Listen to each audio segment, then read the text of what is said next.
Assalamualaikum warahmatullahi wabarakatuh. Halo, apa kabar? Semoga sehat selalu ya. Di video kali ini kita akan belajar materi kelas 8. Nah, video ini merupakan video perdana saya membahas materi kelas 8 ya. Materi apa yang akan kita bahas? Nah, materi yang akan kita bahas pada kesempatan kali ini adalah tentang teks drama. Untuk kalian yang sedang mencari informasi terkait dengan drama, simak video ini ya. Karena video ini adalah video materi kelas 8 pertama saya, jadi saya membutuhkan kritik dan saran dari kalian ya, agar saya bisa belajar lebih baik lagi. Nah, sebelum ke materi, saya ingatkan silakan ambil buku catatan dan alat tulis untuk kalian mencatat. Kalian bisa membuat peta konsep maupun ringkasan agar memudahkan kalian dalam belajar. Oh iya, di video kali ini saya juga mempunyai sebuah kuis. Di akhir video akan saya jelaskan ya. Tapi simak dulu video ini sampai selesai ya. Yuk kita belajar bersama.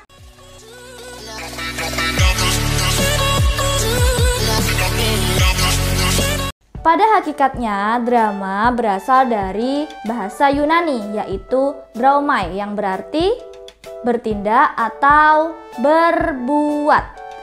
Jadi, kata drama bisa diartikan sebagai perbuatan atau tindakan ya.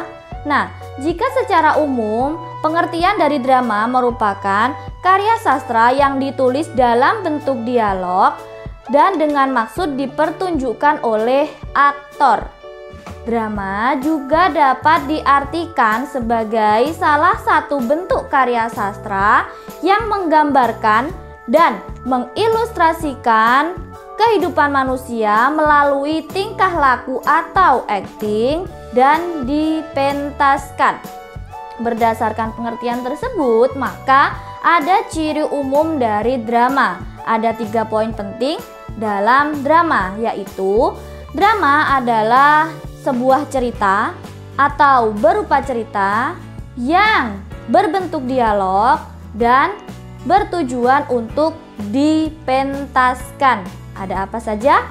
Berupa cerita, berbentuk dialog, dan bertujuan untuk dipentaskan. Itu merupakan ciri umum dari drama.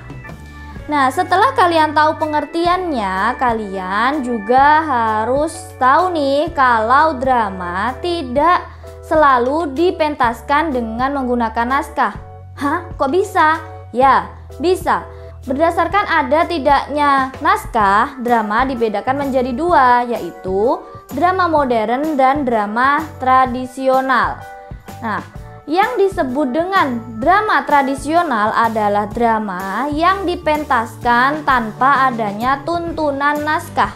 Biasanya para pemain sudah memahami gambaran besar isi dari cerita yang akan dimainkan. Kemudian pemain akan berimprovisasi sesuai dengan benang merah yang ada di dalam cerita. Contoh drama tradisional yang terkenal di Indonesia antara lain adalah Ketoprak, Ludruk, Wayang Wong, kemudian Janger, Cepung, dan Arja. Kemudian berbanding terbalik dengan drama tradisional ada yang namanya drama modern. Drama modern adalah drama yang dipentaskan dengan naskah atau skenario. Naskah tersebut berisi dialog dan akting para pemain yang harus benar-benar diterapkan di dalam ceritanya. Seperti itu. Kemudian setelah mengetahui pengertian, ciri, dan jenisnya, kita akan membahas mengenai unsur-unsur di dalam drama. Di dalam drama juga memiliki unsur yang harus dipenuhi agar drama tersebut dapat terlaksana dengan baik. Apa saja unsurnya? Unsur yang pertama di dalam drama adalah tema. Tema merupakan gagasan pokok atau ide yang mendasari sebuah drama. Tema dalam drama itu juga sangat beragam loh, karena biasanya tema di dalam drama diambil dari kehidupan sehari-hari. Kemudian unsur drama yang kedua adalah latar Apa itu latar? Latar disebut juga dengan setting atau TKP, tempat kejadian perkara. Kalau di dalam drama namanya tempat kejadian cerita. Latar dibedakan menjadi 3. Yang pertama adalah latar tempat. Latar tempat berarti tempat terjadinya cerita. Kemudian yang kedua adalah latar suasana, merujuk pada suasana yang mendukung terjadinya cerita. Dan yang ketiga adalah latar waktu, merujuk pada zaman, waktu, ataupun periode sejarah terjadinya cerita di dalam drama. Unsur drama yang ketiga adalah alur. Alur berarti tahapan cerita di dalam drama. Jalannya cerita di dalam drama yang harus dilakukan oleh pemain adalah dari awal hingga akhir. Alur diurutkan dari tahap pengenalan hingga tahap penyelesaian. Masih ingat bagaimana tahapan alur? Kalau lupa, saya ingatkan ya. Tahapan alur yang pertama adalah ada tahap pengenalan. Yang kedua adalah tahap pertikaian awal atau komplikasi. Di sini masalah mulai terlihat. Dan yang ketiga adalah klimaks. Klimaks berarti titik puncak di dalam cerita. Dan yang keempat adalah peleraian. Di peleraian ini berarti masalah mulai menurun. Dan yang terakhir adalah penyelesaian atau akhir dari sebuah cerita. Itu merupakan tahapan dari alur. Ingat-ingat ya. Kemudian unsur drama yang keempat adalah tokoh. Tokoh berarti pemain di dalam cerita drama.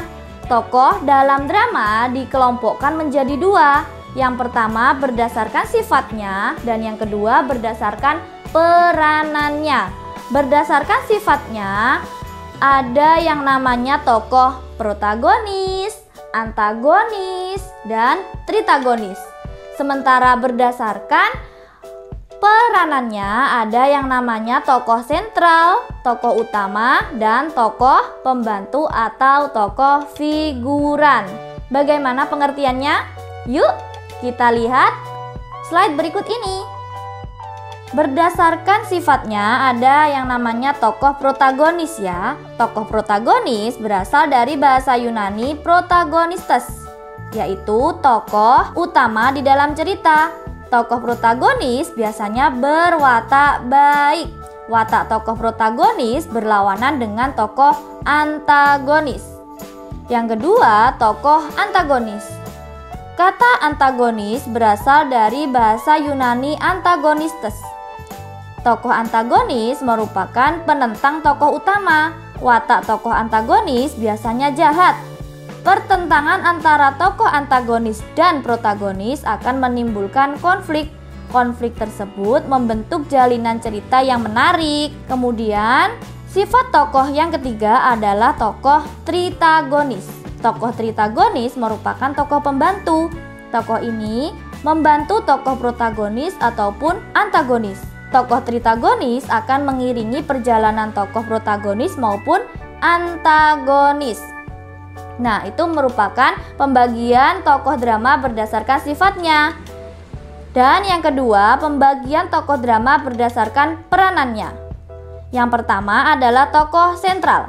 Tokoh sentral merupakan tokoh-tokoh penting dalam drama penyebab terjadinya konflik. Tokoh sentral meliputi tokoh antagonis dan tokoh protagonis. Yang kedua adalah tokoh utama. Tokoh utama merupakan tokoh pendukung atau penentang tokoh sentral yang juga sebagai perantara tokoh sentral. Tokoh yang berperan sebagai tokoh utama adalah tokoh tritagonis.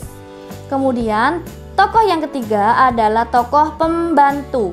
Tokoh pembantu merupakan tokoh-tokoh yang memegang peran pelengkap dalam tokoh drama. Tokoh pembantu tidak selalu dibutuhkan dalam suatu lakon drama. Kehadirannya hanya diperlukan sesuai dengan kebutuhan cerita. Nah, bagaimana pengertian tentang tokoh? Semoga kalian masih paham ya. Kemudian, unsur yang kelima adalah dialog. Dialog merupakan ciri khas dari drama karena di dalam drama biasanya berbentuk percakapan atau dialog. Unsur drama yang keenam adalah konflik. Konflik adalah pertentangan atau permasalahan yang ada di dalam drama. Konflik dibedakan menjadi dua, ada konflik internal dan konflik eksternal. Konflik internal adalah konflik yang terjadi antara tokoh dengan diri tokoh itu sendiri. Sementara konflik eksternal adalah konflik yang terjadi antara tokoh dengan dunia di luar tokoh, misalnya dengan lingkungannya, dengan tokoh lain, dan lain sebagainya. Dan unsur drama yang terakhir adalah amanat.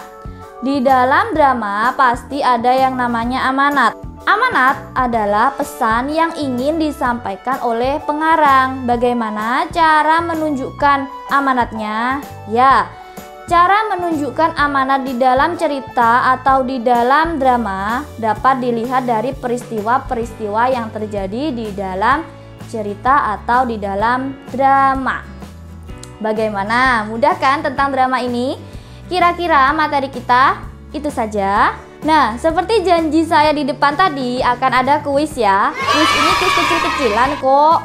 Tapi semoga bermanfaat ya. Silakan kalian jawab pertanyaan setelah ini.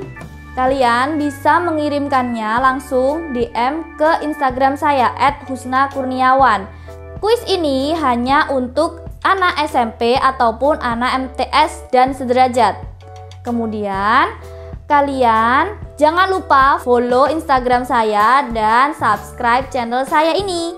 Jangan lupa sertakan nama dan asal sekolah, karena akan saya undi siapa yang tercepat dan siapa yang jawabannya paling benar akan mendapatkan hadiah spesial dari saya. Sekian video saya hari ini. Apabila ada kurang lebihnya saya mohon maaf. Semangat ya dalam belajar dan semangat dapat hadiah dari saya. Akhir kata, wassalamualaikum warahmatullahi wabarakatuh. Dadah.